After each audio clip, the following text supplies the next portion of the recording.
नमस्कार दोस्तों, स्वागत है आपका अनुपम आईएएस अकेडमी में। बौद्ध धर्म से संबंधित ये दूसरा वीडियो है। इससे पहले भी हम बौद्ध धर्म का एक वीडियो कर चुके हैं, जिसमें हमने बौद्ध धर्म के विषय में बहुत बेसिक इन्फॉर्मेशन पाई है। इस वीडियो में हम बौद्ध धर्म को थोड़ा और विस्तृत रूप से देखेंगे। हम बुद्ध से जुड़ी कुछ चीजें देखेंगे और सबसे मेन चीज जो हम इस वीडियो में देखेंगे वो है आपकी बौद्ध संगति। जो बहुत सारी बैठकें हुई हैं बौद्ध धर्म की, उनके विषय में हम देखेंगे। यदि आपने मेरी पिछली वीडियोस ना देखी हो तो उनको जाकर प्लीज देखिएगा। इस यूट्यूब चैनल पे हम इतिहास की सीरीज को बहुत डिटेल के साथ कर रहे हैं, जिसे आप यूपीएससी के लिए, प्रीलिम्स के लिए, यूपीएससी के मेंस के लिए, यूपी पीसीएस के लिए, किसी भी स्टेट सिविल सर्विसेज के एग्जामिनेशन के लिए या किसी भी वनडे एग्जामिनेशन के लिए भी इसको बहुत इस्तेमाल कर सकते हैं। इस वीडियो की सीरीज में हम लोग फैक्ट को भी खूब देखते हैं और कॉन्सेप्ट को भी खूब डीप एनालिसिस करते हैं, जिससे फैक्ट और कॉन्सेप्ट दोनों में हमारा बैलेंस बना रहे। चाहे वो ऑप्शनल एग्जामिनेशन हो, मतलब एमसीक्यू टाइप क्वेश्चंस हो, या फिर कोई डिटेल एनालिसिस वाला पार्ट हो, हम दोनों को अच्छे से कवर कर पाए। तो चलिए शुरू करते हैं इस वीडियो को। अगर इसका पिछला पार्ट आपने नहीं देखा, मतलब पहला भाग आपने नहीं देखा, तो उसे प्लीज पहले देख लीजिएगा, तब जाके चीजें आपको समझ में आएंगी। हमने देखा था बुद्ध का जब जन्म होता है, बुद्ध का विवाह होता है, उसके बाद बुद्ध 29 वर्ष की अवस्था में गृह को त्याग देते हैं। उसके बाद हम देख लेते हैं बुद्ध किन किन स्थानों पे मुख्यतः जाता। हमने क्रम के रूप में एक देखा था कि बुद्ध ने किस प्रकार से अपना जीवन जिया। यहाँ पे हम बेसिकली क्या देखना चाह रहे हैं, बुद्ध ने जो यात्राएं की वो किन किन स्थानों की है, मतलब किन किन राज्यों में वो गए थे। दरअसल इससे संबंधित प्रश्न आपसे पूछे जाते हैं, इसलिए इस टॉपिक को भी देखना जरूरी है। हम देख लेते हैं बुद्ध सबसे पहले कहाँ जा रहे हैं, राजगृह में। सारनाथ में वो ज्ञान देंगे सबसे पहले, और सारनाथ के ज्ञान के बाद राज्य में जिसमें जाएंगे या जहाँ राजा हो वहां जाएंगे, तो वो स्थान कौन सा है, राजगृह। राजगृह में इन्होंने दूसरा साल, तीसरा साल और चौथा वर्षा काल बिताया था। हमने पीछे बात की थी कि वर्षा काल में ही ये लोग एक जगह पे रुकते थे, अन्यथा ये लगातार भ्रमण करते रहते थे और धर्म प्रचार करते थे। तो दूसरा, तीसरा और चौथा 3 वर्षा काल बिताते हैं कौन, गौतम बुद्ध, राजगृह में। और उस समय शासन किसका है, मगध के राजा का। उसने उनके निवास के लिए जो स्थान बनवाया, जिसे कहते थे बिहार। महाशब्द तो इसकी महानता को दिखाने के लिए, इसको बड़ा दिखाने के लिए जोड़ा जाता है। बेसिकली कॉन्सेप्ट क्या है बिहार का, कि ये वो स्थान है जहाँ पे बौद्ध भिक्षु वर्षा के समय में रहते थे। तो वेणुवन नामक महाविहार बनवाया था किसने, मगध के राजा ने, जब गौतम बुद्ध गए थे कहाँ पे, राजगृह में। क्रम भी आप ध्यान रखिएगा कि पहले कहाँ जाते हैं। उसके बाद वो जाते हैं लिच्छियों की राजधानी वैशाली में। यहाँ उनका 5वां वर्षा काल बीता। और लिच्छियों ने जो बनवाया उनके लिए महावन में, उसको कहेंगे कुटाग्रशाला। तो वेणुवन किसने बनवाया, राजगिरी के राजा ने या मगध के राजा ने। कुटाग्रशाला किसने बनवाया, लिच्छियों के राजा ने। और यहीं पे आम्रपाली उनकी शिष्या बनती है, पहली महिला भिक्षु। और इस आम्रपाली ने संघ के जो भिक्षु हैं उनके निवास के लिए एक स्थान दिया, जिसे कहते हैं आम्रवाटिका। तो कुटाग्रशाला और आम्रवाटिका दो चीजें मिल रही कहां से, वैशाली से। और हम देखेंगे कि ज्ञान प्राप्ति के 8वें साल में महिलाओं के प्रवेश को अनुमति मिलती है, जब निवेदन कौन करता है, आनंद और आय माता इनकी। तो 8वें साल, ज्ञान प्राप्ति के 8वें साल वैशाली में ही ये महिलाओं को प्रवेश की अनुमति देते हैं। अब एक चीज आप ध्यान रखिएगा कि आम्रपाली इनकी पहली शिष्या है, लेकिन संघ में प्रवेश करने वाली पहली महिला कौन है, तो वो धाय माता है। अब ये धाय माता क्यों बार बार इस्तेमाल किया जा रहा है, दरअसल जब गौतम बुद्ध का जन्म हुआ तो इनके जन्म के 7वें दिन इनकी माता का देहांत हो जाता है। तो इनका जो पालन पोषण है वो किसने किया था, धाय माता जिनको कहा जा रहा है। तो ये धाय माता ही पहली स्त्री थी जिन्होंने प्रवेश किया संघ में। फिर ये जाते हैं कौशल में। यहाँ इनको मिलता है अनाथ पिंडक, जिसकी बात हमने पहले भी की। अनाथ पिंडक ने अपना सारा धन को दान दिया था और एक विहार भी बनवाया था, जिसे कहते हैं जेतवन का विहार। और भरहुत से हमको एक अभिलेख मिलेगा, उससे इस बात का पता लगता है। इसके साथ साथ जो कौशल का नरेश है या राजा है, प्रसेन जी, इसने परिवार सहित बुद्ध की शिष्यता ग्रहण कर ली और पूर्वाराम या पूर्वाराम नामक विहार बनवाया। अब देखिए राजगिरी में कौन सा विहार बन रहा है, वेणुवन। वैशाली में कौन सा विहार बन रहा है, कुटाग्रशाला प्लस आम्रवाटिका। और कौशल में कौन सा बन रहा है, जेतवन और पूर्वाराम। तो कौशल में 2, वैशाली में 2 और राजगिरी में 1। राजगिरी, वेणुवन, ठीक, ये आप ध्यान रखेंगे। तो ये सब जो विहार हैं वो बनवाए जा रहे हैं, और इनका क्रम ध्यान रखिएगा कि राजगिरी से कहा जाते हैं वैशाली, और वैशाली से कहा जाते हैं कौशल। वैशाली के विषय में हम देखें तो बुद्ध ने अपने जीवन की जो अंतिम वर्षा है वो यहीं पे बिताई है। पावा के विषय में हम देखें तो ये पावा सबसे पहली चीज मल्लों की राजधानी है। यहीं पे गौतम बुद्ध एक लुहार की वाटिका में रुकते हैं जिसका नाम चुध है, और उस लुहार ने बुद्ध को सूकर मद्दव खाने को दिया, जिसके कारण रक्त विकार हो गया किसको, बुद्ध को। तो आपसे प्रश्न पूछा जाएगा कि विषाक्त भोजन कहाँ मिला बुद्ध को जिसकी वजह से उनको रक्त विकार हुआ, तो हम ध्यान रखेंगे वो कहाँ मिला है, पावा में। फिर हम देखेंगे कुशीनगर। कुशीनगर में सुभद्र को अपना अंतिम उपदेश देते हैं कौन, गौतम बुद्ध, और यही कुशीनगर में ही गौतम बुद्ध की मृत्यु हो गई। तो आप क्रम ध्यान रखिएगा कि पहले कहा जा रहे हैं, और ये अंतिम फैक्ट आप याद रखिएगा कि कुशीनगर में उनकी मृत्यु होती है, और अंतिम उपदेश किसको देंगे, सुभद्र। अब जब बुद्ध की मृत्यु हो जाती है तो उनकी मृत्यु के बाद क्या होता है, जो उनका मृत शरीर है उसके बहुत सारे दावेदार पैदा हो जाते हैं कि ये मृत शरीर उनसे संबंधित, और मृत्यु कब हो रही है, 483 ईसा पूर्व के आसपास। अब मृत्यु के बाद जब बहुत सारे दावेदार पैदा हो जाते हैं कि बुद्ध उनसे संबंधित हैं या बुद्ध के शरीर पे उनका हक है, तो इससे विवाद हो जाता है। अब इस विवाद में शामिल कौन कौन है, तो मगध का नरेश अजातशत्रु ये अपना दावा पेश करता है, वैशाली के लिच्छवी भी कहते हैं, पावा के मल्ल भी कह रहे हैं, कपिलवस्तु के शाक्य, रामगाम के कोली, अलक्कप के बुली, पिपलियन के मोरी और वेठद्वीप के ब्राह्मण। अब ये कुल मिला के 8 लोग हैं जो दावा पेश कर रहे हैं कि बुद्ध उनसे संबंधित है। इसीलिए हम देखेंगे जो बुद्ध का शरीर है उनको 8 टुकड़ों में बांट दिया जाता है, और इस पे बनवाए जाते हैं स्तूप। इन्हीं 8 टुकड़ों पे 8 स्तूप बनाए जाते हैं बुद्ध के शरीर के ऊपर। और हम बाद में देखते हैं कि इनमें कुछ स्थानों पे बुद्ध का शरीर मिलता है और कुछ स्थानों पे नहीं मिलता है, या फिर कहते हैं कि वो गायब हो गया स्वयं से। अब वो कितना सच है कितना झूठ है उस पे हम नहीं जाएंगे, हमको ये जानना है कि 8 भागों में बुद्ध का शरीर बांटा गया था और उस पे 8 स्तूप बनवाए गए थे। दावेदार कौन कौन है वो आप ध्यान रखेंगे। मगध आपको याद रहेगा, वैशाली याद रहेगा, पावा याद रहेगा, कपिलवस्तु याद रहेगा। एक आप ध्यान रखिएगा कि राम गाम के कोली है, अलक्कप के बुली हैं, पिपलियन के मोरी हैं और वेठद्वीप के ब्राह्मण भी हैं। ये 4 जहां पे आपको बुद्ध का कनेक्शन थोड़ा कम दिखेगा, लेकिन मतलब बुद्ध यहाँ पे गए कम है, लेकिन ये लोग भी दावा करेंगे बुद्ध के शरीर पे। अब हम देख लेते हैं बुद्ध के हमको कई अन्य नाम भी मिलते हैं, 2-3 नाम हमको मिलते हैं जो परीक्षाओं में पूछे जा सकते हैं। तो तथ्य के लिए मैंने यहाँ पे सिर्फ दे दिया है। तो एक नाम हमको मिलता है तथागत। तथागत का मतलब होता है सत्य है, ज्ञान जिसको, तथागत नाम से किसको जाना जाता है, बुद्ध को। एक हमको बोलते हैं शाक्य मुनि के नाम से, क्योंकि शाक्य कुल से ये संबंधित थे इसलिए इनको शाक्य मुनि भी कहते हैं। और लाइट ऑफ एशिया किसे कहते हैं, गौतम बुद्ध को। ये प्रश्न कई बार पूछा गया है, तो तथागत वाला प्रश्न कई बार पूछा गया है और लाइट ऑफ एशिया वाला प्रश्न कई बार पूछा गया है कि ये किसके नाम है, तो ये बुद्ध से संबंधित नाम है। अब हम देख ले बुद्ध के जीवन से संबंधित हमको बहुत सारे प्रतीक मिलते हैं, इनसे संबंधित भी प्रश्न आते हैं। तो जन्म से संबंधित कमल या सांड हमको मिलता है, गृहत्याग से संबंधित हमको घोड़ा मिलता है, ज्ञान से संबंधित हमको पीपल मिलता है या बोधि वृक्ष मिलता है, निर्वाण से संबंधित हमको पद चिन्ह मिलते हैं। अब इसको कैसे याद करेंगे, ज्ञान तो उनको पीपल के वृक्ष के नीचे मिला था, ये सबको पता है, तो बोधि वृक्ष हमने याद कर लिया। गृह त्याग किया तो आप इसको इस तरह याद करिए कि वो घोड़े से चले गए। और जन्म को हमेशा कमल के रूप में दिखाया जाता है, मतलब बच्चे का संबंध फूल से रखा जाता है। तो जब भी फूल की बात की जाए या कमल की बात की जाए तो आप उसको किससे कनेक्ट कर लेंगे, जन्म से। निर्वाण के बाद हम देखते हैं कि व्यक्ति के सिर्फ पद चिन्ह ही रह जाते हैं, मतलब छाप रह जाती है सिर्फ समाज में।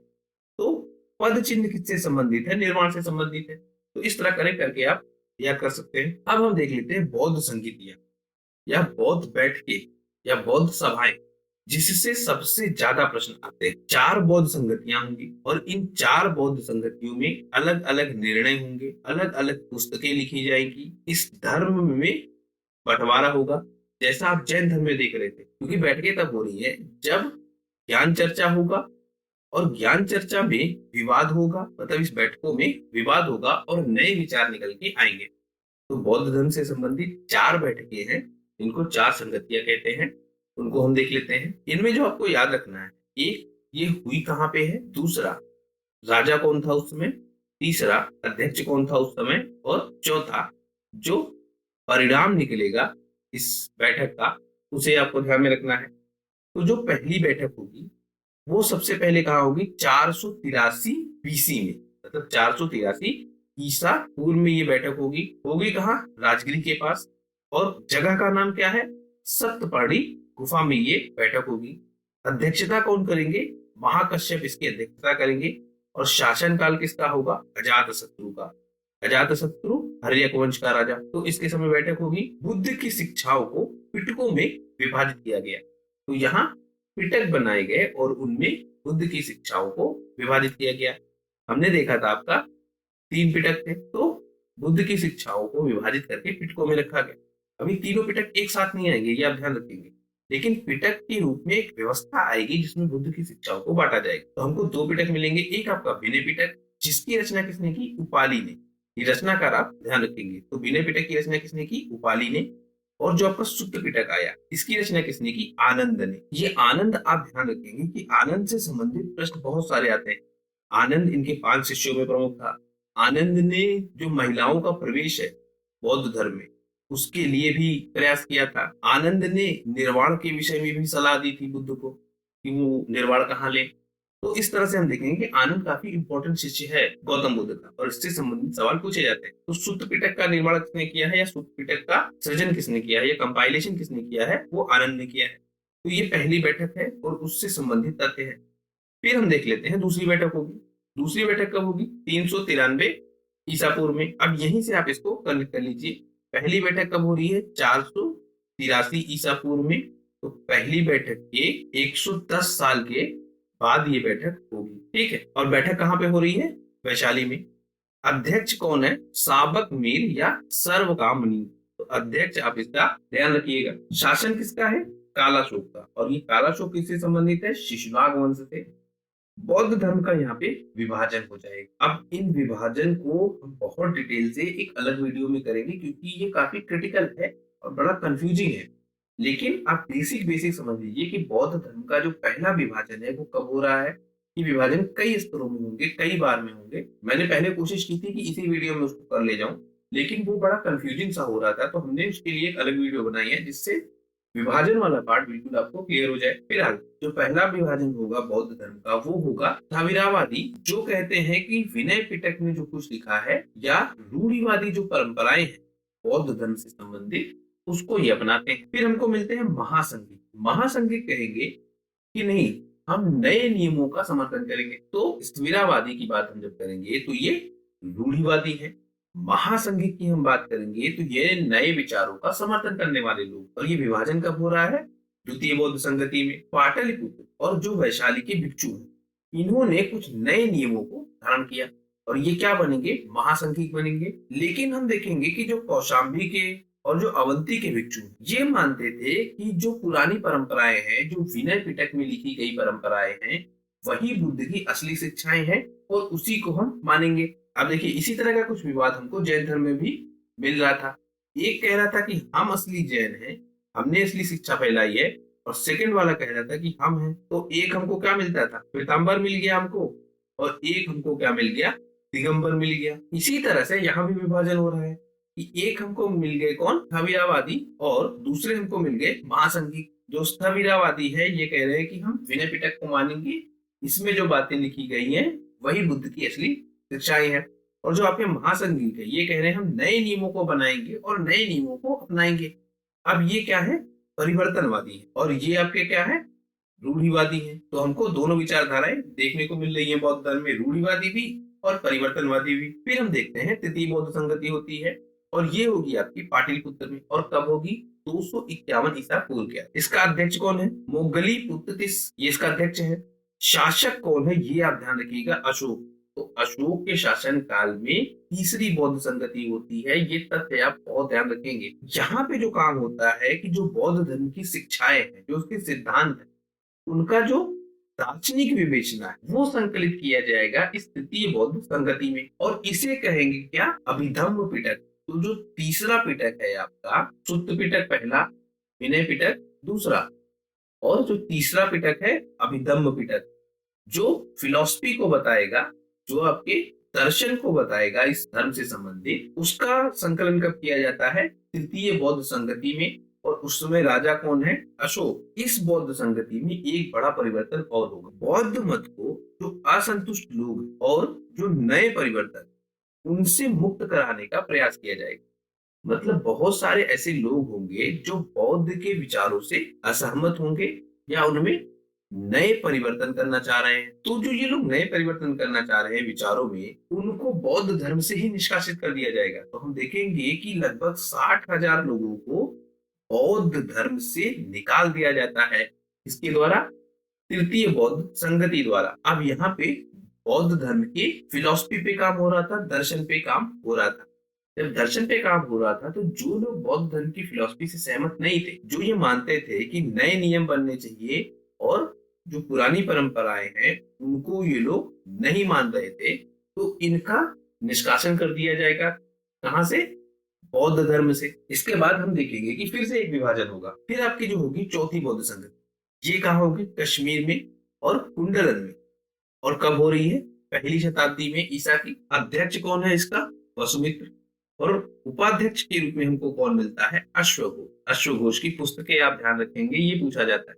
और शासक हम देखेंगे कौन है? कनिष्क। और कनिष्क संबंधित है किससे? कुषाण वंश से। अब यहाँ पे जो आपका बौद्ध धर्म है वो दो संप्रदायों में फिर से विभाजित हो जाएगा। पहला विभाजन हम देख रहे थे द्वितीय बौद्ध संगति में हो चुका है। फिर से एक विभाजन होगा चतुर्थ बौद्ध संगति में। क्यों? क्योंकि तीसरी बौद्ध संगति से लोगों को निकाला गया था। 60,000 लोगों को बौद्ध धर्म से निकाल दिया गया था जो बौद्ध धर्म के दर्शन को नहीं मान रहे थे। तो एक फिर से विभाजन उनको मिलेगा कब? चौथी बौद्ध संगति में। और ये विभाजन ही बार बार परीक्षाओं में पूछा जाता है। दो भागों में विभाजन होगा, हीनयान और आपका महायान। बेसिक अंतर आप समझ लीजिए कि जो आपका हीनयान है ये हमको रूढ़िवादी रूप में मिलेगा, और जो आपका महायान है ये हमको किस रूप में मिलेगा? परिवर्तनवादी। अशोक के विषय में आप ध्यान रखेंगे तो अशोक समर्थन किसको करता था? हीनयान। अब हम देख लेते हैं जो आपके 3 पिटक, इन पे 3 जो है भाष्य लिखे जाएंगे और उनका संकलन किया जाएगा। एक जो बड़ा परिवर्तन होगा कि भाषा के रूप में संस्कृत को अपना लिया जाएगा। अब ये लोग क्या कर रहे हैं? जो रूढ़िवादी परंपरा के लोग हैं ये दिखाना चाह रहे हैं कि वास्तव में बौद्ध वही है और बौद्ध धर्म बहुत महान है, और महानता दिखाने के चक्कर में ये लोग संस्कृत भाषा को अपना लेंगे। क्यों? क्योंकि इसको दिखाएंगे ये कि ये विद्वानों की भाषा है, और जब विद्वानों की भाषा के रूप में संस्कृत को दिखाएंगे और अपने आप को विद्वानों की श्रेणी में रखेंगे या फिर अपनी विद्वता को साबित करना चाहेंगे कि वो सबसे ज्यादा श्रेष्ठ है, उन सब चक्करों में ये लोग संस्कृत भाषा को अपना लेंगे। और ये क्या कर देगा? इनको समाज से धीरे धीरे दूर कर देगा। तो आप एक लिस्ट बना लीजिएगा बौद्ध संगति कब कब हो रही है। 4 बौद्ध संगतियां हुई हैं, पहली, दूसरी, तीसरी और चौथी। कहाँ कहाँ हो रही है? स्थान आप एक जगह लिख लीजिए, अध्यक्ष आप एक जगह लिख लीजिए, और राजा एक जगह आप लिख लीजिए।